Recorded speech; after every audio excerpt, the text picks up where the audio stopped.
At sa ating mga balitang pangkalakalan po naman, hindi pa naman daw umaabot sa mga palengke ang mga baboy na tinamaan ng African Swine Fever o ASF. Yan po ang sinasabi ng Trade Department. Kasunod nga po ng inspeksyon sa Guadalupe Public Market sa Makati. Yan po'y kahit na 22 lalawigan ang dineklarang red zone ng ASF.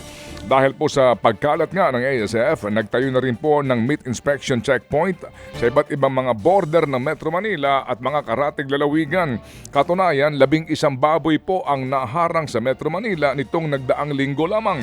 Matapos po magpositibo sa ASF noong pong ito'y idaan sa blood test.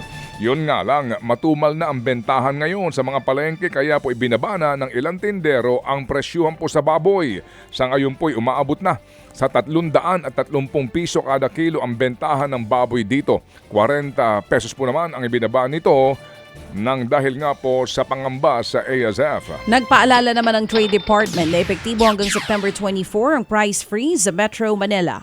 Maalalang ipinatupad nga ito sa ilalim ng state of calamity na idineklara dahil sa pananalasa ng habagat noong Hulyo. Ang ibig sabihin, 6 na pong araw hindi po pwedeng tumaas ang presyo ng mga pangunahing bilihin katulad na lamang ng asin at ng delata. Ito ay para hindi samantalahin ng mga retailer ang pangangailangan ng mga apektado ng kalamidad. Sa ngayon, higit 40 notice of violation na raw ang inilalabas laban sa dating o sa ilang retailer sa Metro Manila. Pero karamihan naman daw ay sumusunod pa rin sa ipinatutupad na price freeze.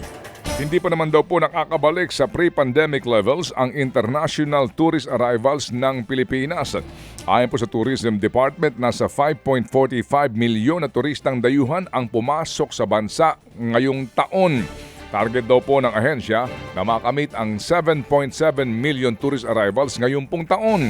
Yun nga lang, ang target na yan ay bitin pa rin ng kalahating milyon sa pre-pandemic level.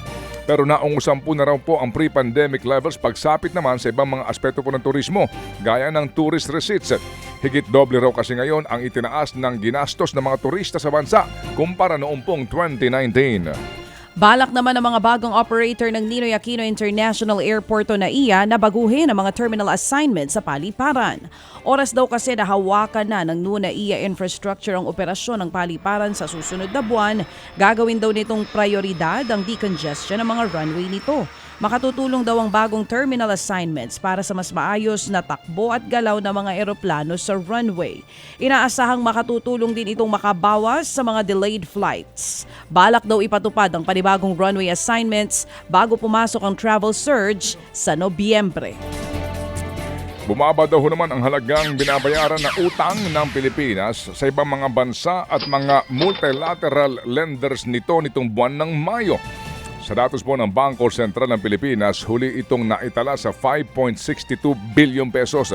Ito'y mas mababa po ng halos 15% kumpara noong pong Mayo ng 2023. Kahit kasi bahagyang lumaki ang binayaran pong interest, sumadsad naman daw po ang principal payments ng bansa. Sabi po ni RCBC Chief Economist Michael Ricafort, mas kakaunti kasi ang utang na maturing, no?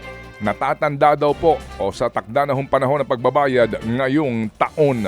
Ted Filon at DJ Chacha ngayon nasa Radyo 5 92.3 News FM Monday to Friday 6 to 10 a.m.